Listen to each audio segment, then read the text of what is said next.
자, 쏘리. 주일 설교 요약하도록 하겠습니다. 오늘은 이제 그 먼저 이것부터 말씀드려야 되는데 우리가 신령한 집을 짓는 거에 대해서 제가 2주 전부터 설명을 드렸잖아요. 계속. 근데 이 신령한 집의 구조를 보면 상식적으로 기둥이 4개가 있어야 되겠죠.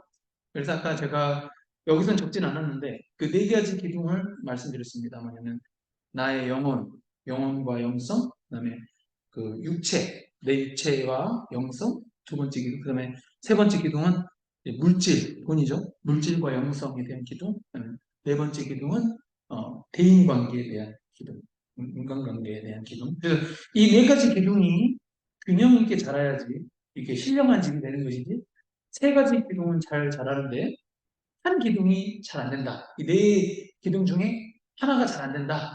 그러면 집이 어떻게 되겠습니까? 기둥 하나가 무너져 있으니까 집이 잘 안 지어지겠죠. 집이 잘 안 지어지면 어떻게 돼요? 하나님하고 예수님 올 수가 없죠. 그래서 이 균형 잡힌 그 신앙생활이 그 영성을 개발하는 훈련이 필요하다고 이렇게 말씀을 드리는 것입니다. 어찌됐건 사람의 본질은 이 썩어 빠질 게 아니라 썩은 육체가 아니고 우리가 영이다. 눈에 보이지 않는 영이다. 이게 이걸 발견하는 것이 나의 진짜 자아를 발견하는 것이라고 말씀드렸습니다. 그래서 어떻게 보면 여러 몇 가지 단계가 있는데 먼저 본능 단계, 첫 번째 단계죠. 본능 단계에 접어들게 되면 우선 어찌됐건 예수 그리스도를 믿고 나서 이렇게 육체 중심의 삶을 살다가 이제 영의 중요성을 인식하는, 어떤 중요성을 인식하는 정도? 그 정도가 이제 본능 단계로 보시면 될 것 같습니다. 그래서 이때 일어나는 특징은 나의 가치관과 나의 관점의 변화가 일어나서 영의 중생에 의해 주도가 됩니다. 네.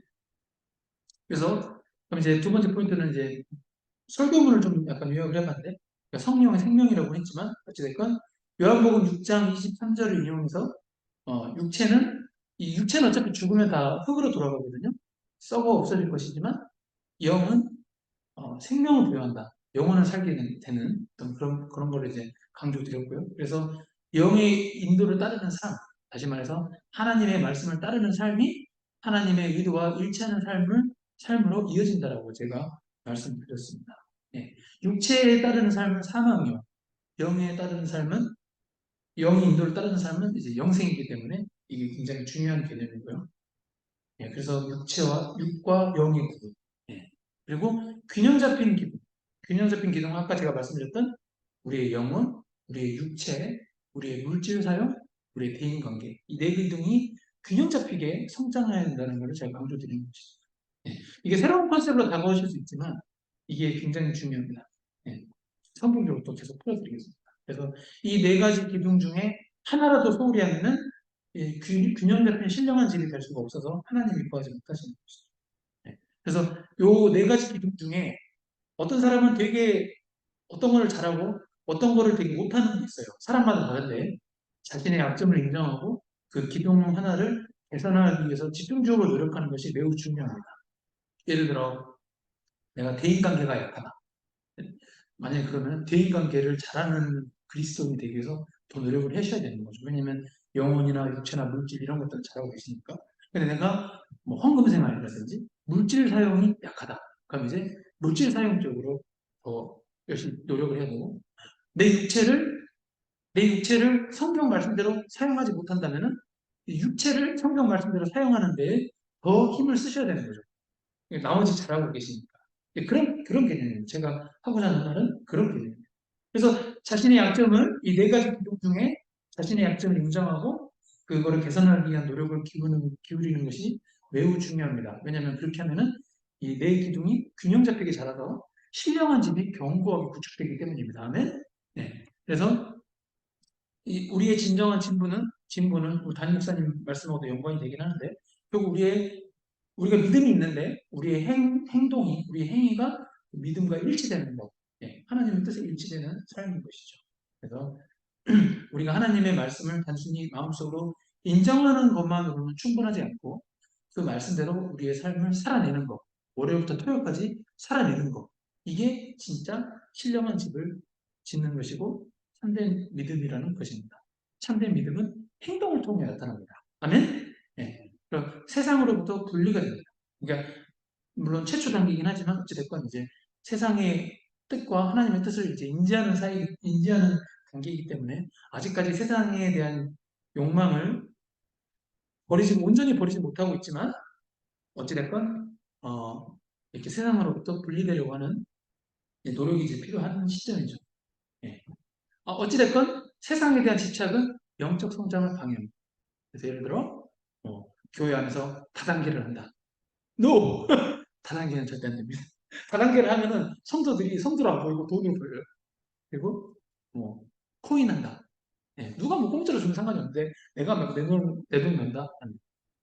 주식도 보수적으로는 위험할 수 있습니다. 왜냐면은 누가 회사에서 열심히 일해가지고 스타벅스 주는 거 괜찮아요. 근데 내가 막 이제 내 돈 가지고 돈을 많이 벌려고 막 주식 투자를 하다 보면은 주식 투자를 또 벌어야 되잖아요. 그럼 이제 막 세상에 미쳐버리니까 그래서 그런 것도 있을 수 있습니다. 그래서 그건 잘 판단하시고요. 네. 네. 보수적으로 말씀드린 겁니다. 뭘 하지 마라, 하라 그런 건 아니고. 네. 그리고 이게 우리가 예수 그리스도인으로 살면서 광야의 삶 가운데 고난을 겪게 되면 이제 그 고난을 이건 잘 아시죠? 고난을 통해서 우리의 성품을 다듬어 주시기 때문에 우리는 이런 고난을 포용해야 되겠습니다. 네. 그리고 하나님의 뜻을 추구하는 것. 네, 제가 이렇게 적어놨죠. 그래서 물질적 번영이 영적 번영보다 우선해서는 안 됩니다. 이렇게 말씀을 드렸고요. 그 다음에 이스라엘 백성의 교훈을 적용하기. 네, 그래서 이스라엘 백성들은 물질적 욕구를 더 추구했지만 우리가 그렇게 하면 안 되고 영적 양식을 더 중요시 해야 된다.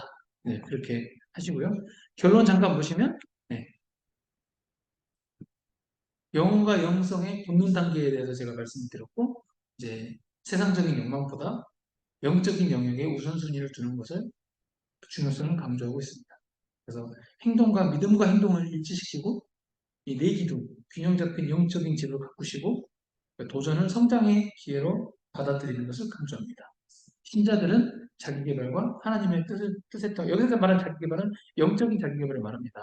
그래서 하나님의 뜻에 대한 헌신을 통해 영적 삶의 변화를 경험할 수 있겠습니다. 나는 두 개의 다음 뒷페이지에 적어놨는데 그 소그룹 미팅 때 한번 디스커션 한번 해보시기 바랍니다. 이상입니다. 네, 땡큐. 땡큐. 박상현 목사님 2층 먼저 가셔서 아마 에어컨 쓰셔야 되겠죠. 제가 아까 너무 바빠가지고 에어컨 못 켰어요. 죄송해요.